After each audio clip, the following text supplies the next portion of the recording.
ఏమైంది రోహిణి? ఏంటే ఇంత కోపంగా ఉన్నావు? ఎందుకని అలా ఫ్లవర్ వాజ్‌ని కిందకి విసిరేసావు? ఏం జరిగిందే? చాలా రోజుల తర్వాత నీలో ఎంత కోపాన్ని నేను చూస్తున్నాను. పెళ్లి ఫిక్స్ అయిన తర్వాత కొంతవరకు నీలో కోపం తగ్గింది. ఇప్పుడు మళ్ళీ ఏమైందే? అని అనడంతో ఏమవుతుంది? మహానుభావుడు ఉద్యోగం చేయడంట. ఎవరి దగ్గర పని చేయడంట. ఓ వ్యాపారం చేయడు, ఓ ఉద్యోగం చేయడు, ఏ పని చేయడు. పని పట్ట లేకుండా ఖాళీగా ఉంటాడంట. నాకు చాలా కోపం వస్తుంది. నేను చేసుకోబోయేవాడు ఇలా ఉండకూడదని నేను అనుకున్నాను. అసలైనా నా మొదటి భర్తని నేనెందుకు వదిలేశాను? ఏ పని చేయకుండా ఖాళీగా తిరుగుతున్నాడు, సోమరిపోతుగా ఉంటున్నాడు అనే కదా నేను వాడిని వదిలేసింది. ఇప్పుడు ఇలాంటి వాడే మళ్ళీ తయారయ్యాడు అని అంటే, అవునే నిజమే. ఆ మనోజ్ అయితే ఏ పని చేయడు. ఇప్పటికే మీ అమ్మని, నీ కొడుకుని పోషించుకుంటున్నావు. ఇప్పుడు ఆ జాబితాలో మనోజ్ కూడా చేరిపోయాడు. వీళ్ళ ముగ్గురిని నువ్వెక్కడ పొంచి పోషిస్తావే చెప్పు అని తన ఫ్రెండ్ అంటుంది. అందుకే కదా కోపం వచ్చి ఇలా ఆ ఫ్లవర్ వాజ్‌ని కిందకి విసిరేశాను అని అంటే, చూడు రోహిణి, ఇది పరిష్కారం అయితే కాదు. నువ్వు ఆలోచించి ఈ పెళ్ళిని క్యాన్సిల్ చేసుకుంటే మంచిది అని అంటుంది. నోరు ముయ్యు. ఇలాంటి చచ్చు సలహాలు ఇంకోసారి ఇవ్వద్దు. అతనిలో ఏదో ఒక లోపం ఉందని మనిషినే వదిలేసుకుంటామా ఏంటి? అతన్ని దారిలోకి తెచ్చుకుంటాను. నైనా ఇప్పుడు దారిలోకి తెచ్చుకోవడానికి సరైన సమయం కాదు. పెళ్ళైన మరుక్షణం ఎలా నా మాట వినడో చూస్తాను. ఆ పెళ్ళి జరగని. అప్పుడు ఈ సోమరిపోతుని ఒక కష్టపడే గొప్ప కష్టజీవిని చేసేస్తాను అని చెప్పి అంటుంది. ఇదిలా ఉండగా ఇంకొక పక్కన మీనా కాలు బాగోకపోయినా అతి కష్టం మీద లేచి వంట చేయాలనుకుంటుంది. అసలే ఊరు నుంచి అత్తయ్య గారు, మామయ్య గారు అలాగే వచ్చారు. మా అమ్మమ్మ గారికి అందరికీ వంట చేయాలి అని చెప్పి లేవబోతూ మళ్ళీ కింద పడిపోతూ ఉంటుంది. అది సుశీలమ్మ గమనిస్తుంది. అమ్మ మీనా, ఎందుకమ్మా లెగుస్తున్నావు నువ్వు? అసలే నీ కాలు బాగాలేదు కదా అని అంటుంది. అయినా అమ్మమ్మ గారు వంట చెయ్యాలి కదా, కూర్చుని కూరగాయలన్నా తరుగుదామని అని అంటుంది. వద్దమ్మా, నేను కట్ చేస్తాలే అని అనగానే ఇంతలోపు ప్రభావతి చూస్తుంది. మీనా మీద ముసల్దానికి ప్రేమ కారిపోతుంది. ఇప్పుడు నేనేదో ఒకటి చెయ్యాలి, నటించాలి అని చెప్పి, అయ్యో అత్తయ్య గారు, మీనాని విశ్రాంతి తీసుకొనివ్వండి. నేనున్నాను కదా, నేను వంట చేస్తాను. అయినా నా చేత వంట చేసి మీకు వడ్డించిన రోజు ఎప్పుడో ఎంతో కాలం కిందట జరిగింది. ఇప్పుడు ఆ అదృష్టం మళ్ళీ వచ్చింది. నా చేత్తో వంట చేసి మీకు వడ్డిస్తాను అత్తయ్య గారు, దయచేసి కాదనద్దు అని అనగానే ఇక సత్యం, బాలు ఇద్దరు షాక్ అయిపోతారు.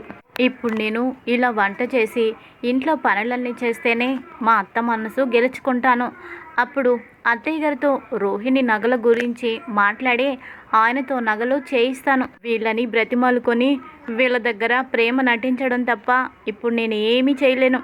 ఏమి చేయలేని పరిస్థితి. ఏం చేస్తాం? ఒక్కోసారి రాళ్ళు నీళ్ళల్లో మునిగిపోయి పిడకలు తేలిపోవడం అంటే ఇదే. ఏం చేస్తాం అని అనుకుంటుంది. ఇదిలా ఉండగా ఇంకొక పక్కన రోహిణి మదరు, ఇక రోహిణి కొడుకు ఇద్దరు మాట్లాడుకుంటూ ఉంటారు. మా అమ్మ పాపం నన్ను కాపాడింది కదా ఆ ఆంటీ, పాపం తన కాలుకి దెబ్బ తగిలింది, ఎలా ఉందో ఏమో, ఒక్కసారి వాళ్ళ ఇంటికెళ్ళి పలకరించొద్దామమ్మా అని అనడంతో, అవునరా, నేను కూడా అదే అనుకుంటున్నాను. ఇల్లు కూడా ఇక్కడేనట, వెళ్ళి ఒకసారి పలకరించి వద్దాం. అమ్మాయి చాలా మంచి అమ్మాయిలాగా అనిపిస్తుంది. నా కన్న కూతురైనా ఏ రోజు నాతో అంత ప్రేమగా మాట్లాడలేదు రోహిణి. కూతురు కాకపోయినా ఆ అమ్మాయి ఎంతో ఆప్యాయంగా నాతో మాట్లాడుతుంది. తను చాలా చక్కగా ఉంది. నా కూతురైతే ఎంత బాగుండో అని అనిపిస్తుంది. వెళ్దాం పదా అని అంటుంది. ఇక రోహిణి అమ్మ అలాగే రోహిణి కొడుకు ఇద్దరు కూడా మీనా వాళ్ళ ఇంటి దగ్గరికి బయలుదేరుతాడు.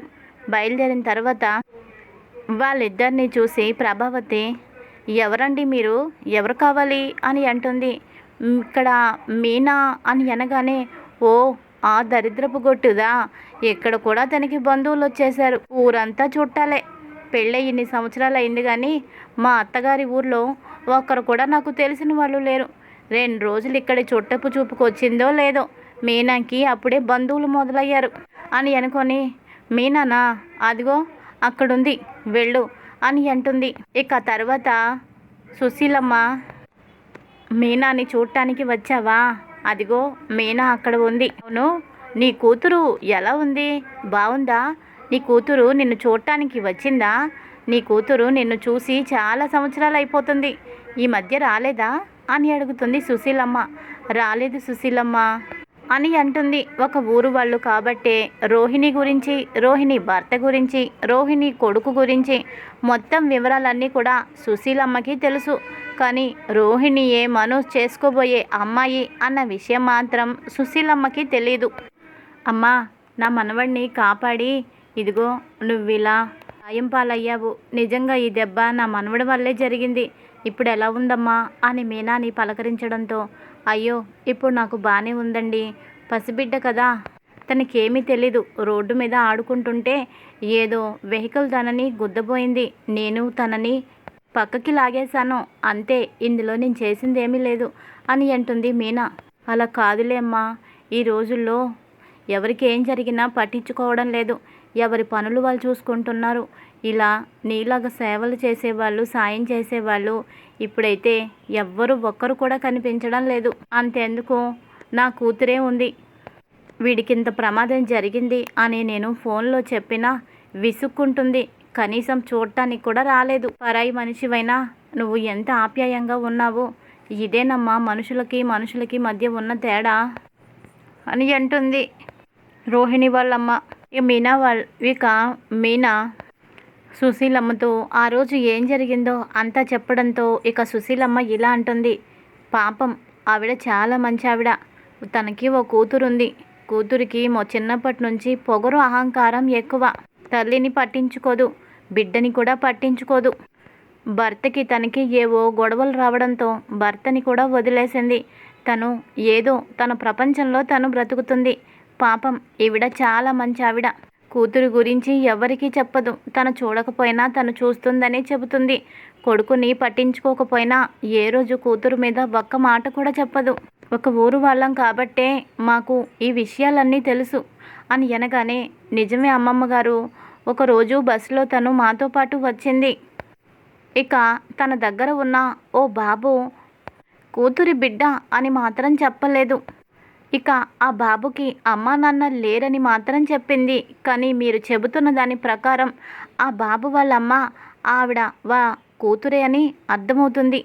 ఏవో తనకున్న పర్సనల్ ప్రాబ్లమ్స్ వల్ల అలా చెప్పుకుంటుంది అని అనగానే ఈలోపు ప్రభావతి వస్తుంది. ఇది బాగుంది, అలా ఎలా చెబుతుంది? తన కన్న కొడుకుని పట్టుకొని మేనల్లుడని చెబుతుందా? ఇంతకంటే పాపం దౌర్భాగ్యం ఇంకోటి ఉంటుందా? కన్న కొడుకునే కన్న కొడుకు కాదు అని చెప్పే తల్లి ప్రపంచంలోనే పుట్టలేదు. మహాతల్లి పేరుకైనా ఉండాలని ఒక్కగానొక్క మహాతల్లి పుట్టినట్టుంది. ఆవిడే ఈవిడ కూతురన్నమాట. మనిషికి ఎన్ని కష్టాలు వచ్చినా కన్న బిడ్డల్ని ఎప్పుడూ దూరం చేసుకోరు. అలాంటిది బిడ్డనే బిడ్డ కాదంటుందంటే ఆవిడకి చేతులెత్తు మొక్కినా తప్పులేదు. అలాంటి మనిషి కానీ నాకు కనబడాలి. కాళ్ళు విరక్కొట్టి ఇలా అంటాను, నీ మొగుడికి నీకు ఏవో అభిప్రాయ భేదాలు వచ్చి గొడవలు వచ్చాయి కాబట్టే వదులుకున్నావు. కానీ కనకొడుకుని వదులుకోవడం ఏంటి అని ఆ చెంప ఈ చెంప వాయించేస్తాను అని అంటుంది ఇక ప్రభావతి. ఇక ఇదిలా ఉండగా ఇంకో పక్కన మీనా తన రూమ్లోకి వెళ్ళి డ్రెస్ మార్చుకుంటూ ఉంటుంది. ఇక అదే సమయంలో బాలు పొరపాటుగా తన రూమ్లోకి వచ్చేస్తాడు. ఇక కంగారు పడిన మీనా కంగారుగా భయపడిపోతూ అటు తిరిగి, ఇక్కడికి ఎందుకు వచ్చారు, మీరు వెళ్ళిపోండి అని అంటుంది. ఇక బాలు అలాగే నిలబడి మీనాని చూస్తూ ఉంటాడు. ఇక మీనా ఆ రోజు బ్లాక్ శారీలో ఎంత బాగుంది, తను చాలా అందంగా ఉంది అని గుర్తు చేసుకొని ఇక మీనాతో ఇలా అంటాడు. మీనా, ఏదేమైనా నీకు బ్లాక్ శారీ చాలా బాగుంటుంది.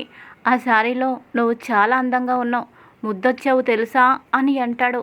ఒక్కసారిగా ఉలిక్కి పడుతుంది మీనా. ఏమన్నారు మీరు? మీరేనా ఇలా అనేది అని అంటే, నేనే ఉన్నట్టు చెప్పాను, తప్పేముంది? నిజంగానే ఆ చీర నీకు చాలా బాగుంది. చూసే కొద్దీ నిన్ను అలాగే చూస్తూ ఉండిపోవాలనిపించింది తెలుసా. నా మనసులో ఏది దాచుకోను కాబట్టే ఇప్పుడు ఈ విషయం నీతో చెబుతున్నాను. నా జీవితంలో ఎప్పుడూ కూడా ఇంత అందమైన అమ్మాయిని చూడలేదు అని అనిపించావు తెలుసా.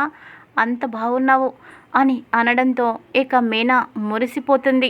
ఇక అప్పుడు మీనా కూడా ఇలా అంటుంది, నిజానికి మీరు కూడా ఆ రోజు చాలా బాగున్నారు, మీకు కూడా బ్లాక్ షర్టు చాలా బాగుంది, సరే సరే చాలా చాలా థ్యాంక్స్ అని అంటాడు. ఇక తర్వాత సరే కానీ పూలగంప, మన ఊర్లో ఇక్కడ ఒక జాతర జరుగుతుంది, అక్కడ చాలా బాగుంటుంది, గాజులు బట్టలు అలాగే జైంట్ వీలు అన్నీ అన్నీ ఉంటాయి, ఆ జాతరకి వెళ్దామా అని అనడంతో ఆ వెళ్దామండి, కానీ మౌనికని కూడా పిలవండి, మౌనిక కూడా మనతో వస్తే బాగుంటుంది అని అంటే సరే తనని కూడా తీసుకొనే వెళ్దాము అని చెప్పి అంటాడు. ఇక తర్వాత మౌనిక దగ్గరికి వచ్చి అమ్మ, ఊర్లో జాతర జరుగుతుంది, ఆ జాతరలో జైంట్ వీళ్ళు అలాగే చాలా రకాలు ఎంటర్టైన్మెంట్వి ఉంటాయి, నువ్వు వదిన ఇద్దరు రండి వెళ్దాం పదండి అని అనడంతో అన్నయ్య నేనెందుకు అన్నయ్య, కొత్తగా పెళ్ళైంది, నువ్వు వదిన వెళ్ళండి, నేనెందుకు అన్నయ్య,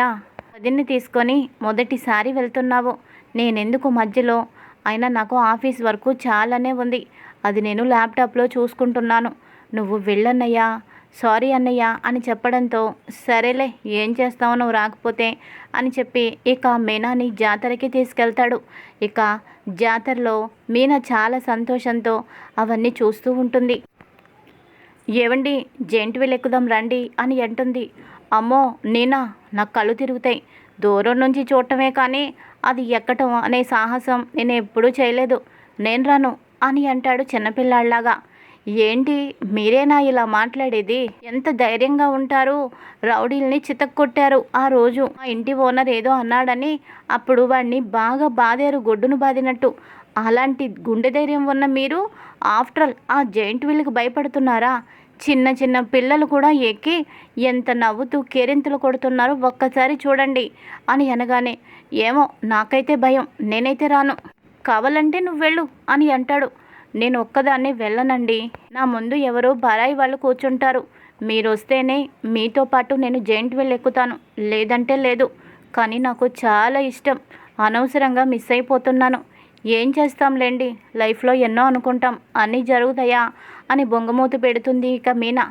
సరే నీకోసం ఫస్ట్ టైం నేను జైంట్ వీల్ ఎక్కుతున్నాను, కానీ ఏదైనా జరిగితే బాధ్యత నీదే, అర్థమైందా అని అంటే ఏం జరుగుతుందండి, ఏమీ జరగదు, మీరు జైంట్ వీల్ ఎక్కాక మీకేమైనా ఇబ్బంది అనిపిస్తే నా ఒళ్ళో తలపెట్టుకోండి, మీ రెండు కళ్ళు మూసేస్తాను, మీకు భయం లేకుండా ధైర్యంగా ఉండేటట్టు నేను చేస్తాను అని అంటుంది.